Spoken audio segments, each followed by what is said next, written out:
एक बार फिर से आपका वेलकम है शीघ्रम के इस यूट्यूब चैनल पे। मैं हूं शिवानी और आज मैं आपके लिए लेके आई हूं बिजनेस स्टडीज के objective type question. Chapter number 3 है बिजनेस एनवायरनमेंट। पहला क्वेश्चन है the new economic policy applied in, ये आपको एज इट इज याद करना है, 1991। ठीक है, न्यू इकोनॉमिक पॉलिसी कब अप्लाई हुई थी? 1991 में हुई थी।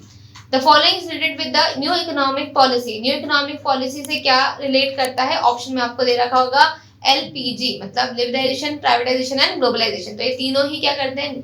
हमारी न्यू इकोनॉमिक पॉलिसी से रिलेट करते हैं। The short name of the institution which control the foreign exchange, that is FEMA. ठीक है, फॉरेन एक्सचेंज इंस्टीट्यूशन जो कि फॉरेन एक्सचेंज कंट्रोल करता है, उसे हम क्या कहते हैं? इसका शॉर्ट फॉर्म क्या है? फेमा है। फिस्कल डिफिशिएंट का मतलब क्या होता है? एक्सेस इन एक्सपेंडिचर, जब एक्सपेंडिचर खर्चे जब हमारे बढ़ जाते हैं उसी को हम क्या बोलते हैं? फिस्कल डिफिशिएंट बोलते हैं। ठीक है, अभी हमारा जो फिस्कल डिफिशिएंट है वो बढ़ा हुआ है इंडिया का। Now question number 5, monetary control is made by following. Monetary control किसके द्वारा किया जाता है? सेंट्रल बैंक के द्वारा किया जाता है। ठीक है, हमारा सेंट्रल बैंक कौन है? RBI. Now question number 6, government reduces the control and restriction, उसको हम क्या बोलते हैं? जब गवर्नमेंट अपने कंट्रोल रिस्ट्रिक्शन को कम कर देती है उसे बोलते हैं लिबरलाइज करना, मतलब liberalisation. That new economic policy declare कब हुई थी? जुलाई 1991, हमने ऊपर ही पढ़ा। Liberalisation policy in India has been, कैसी रही? सक्सेसफुल रही या फेलियर हो गया? सक्सेसफुल रही। Topographical condition of a country is related to the physical environment, very simple. Now question number 10, there is no control of business on the external factors. जो बाहरी जो भी तत्व होते हैं, जो फैक्टर्स होते हैं, उसके ऊपर बिजनेस का कोई कंट्रोल नहीं होता। बाढ़ आ जाएगी, भूकंप आ जाएगा, कोई डिसीज आ गई, कोई पॉलिटिकल चेंजेस हो गए, तो उस पर कुछ भी बिजनेस नहीं कर पाएगा। इसलिए कैसे होते हैं? अनकंट्रोलेबल या फिर नो कंट्रोल इनके अंदर होता है। India follows the mixed economic system. कैसा इकोनॉमिक सिस्टम है हमारा? मिक्स्ड इकोनॉमिक सिस्टम है। The selling of the part of public enterprises to the private hand is called the disinvestment. जब पब्लिक सेक्टर को क्या कर देते हैं? प्राइवेट सेक्टर में कन्वर्ट कर देते हैं या फिर उसको हैंड ओवर कर देते हैं, उसे हम क्या बोलते हैं? डिसइन्वेस्टमेंट बोलते हैं।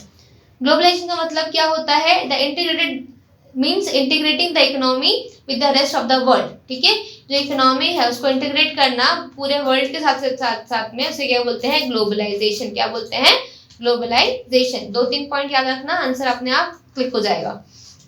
For increasing of industrial development in India made industrial policy. अब देखो, इंडस्ट्री डेवलपमेंट के लिए कैसी पॉलिसी बनेगी? इंडस्ट्रियल पॉलिसी बनेगी। बिल्कुल simple. International environment is always, कैसा होता है? इंटरनेशनल इन्वायरमेंट चेंजेबल नेचर का होता है, कभी भी बदलाव उसमें आ सकते हैं। At present the reserve bank of India determine the rate of interest. अभी एट प्रेजेंट में, अभी की बात हो रही है, जो रिजर्व बैंक है उसने क्या रेट ऑफ इंटरेस्ट डिसाइड किया है क्या? कोई नहीं, अभी कोई भी ऐसा नहीं हुआ है, तो this statement is false. It is compulsory to take the licence by the industry due to liberalisation. अब लिबरलाइजेशन होने के बाद में क्या इंडस्ट्रीज को लाइसेंस होना कंपल्सरी है? तो ये फॉल्स है, क्योंकि अब कुछ चीजें चेंज हो गई है, लिबरलाइज कर दिया है, रिस्ट्रिक्शन हटा दिए, तो ये स्टेटमेंट क्या है? फॉल्स है।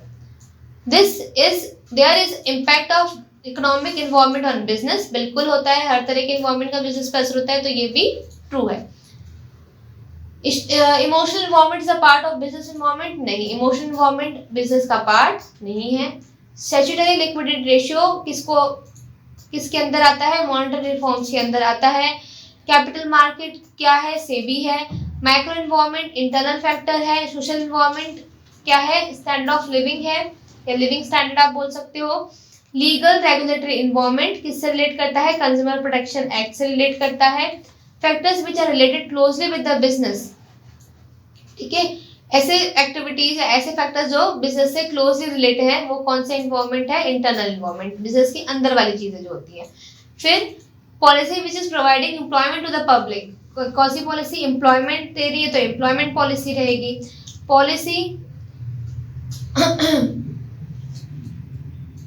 पॉलिसी